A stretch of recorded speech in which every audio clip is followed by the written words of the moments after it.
হলুদ মাখানো শোল মাছ গরম তেলে দিলাম।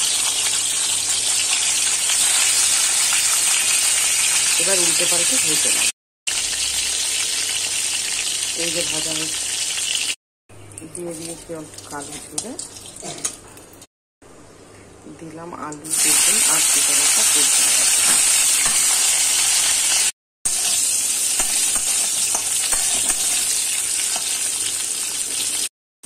দিয়ে দিলাম আদা দিয়ে বাটা,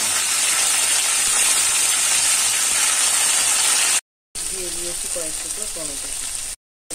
একে একে দিয়ে দেব হলুদ গুঁড়ো, শুকনো লঙ্কা গুঁড়ো, দিয়ে দেবো স্বাদ মতো নুন,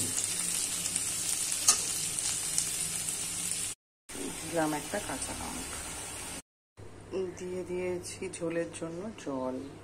এবার একটু ফুটে আসবে, জল ফুটে এসেছে, ঝোলটা ফুটছে। এবার একটু আলুগুলো সেদ্ধ হয়ে যাক। টেস্ট করে দেখলাম নুনটা একটু কম হয়েছিল, তাই আর একটু নুন দিয়ে দেবো। এবার দিয়ে দিয়েছি মাছগুলো, একটু সেদ্ধ হোক, নুন মশলাটা একটু মাছের মধ্যে ঢুকুক, তাহলে টেস্টটা আরো ভালো লাগবে।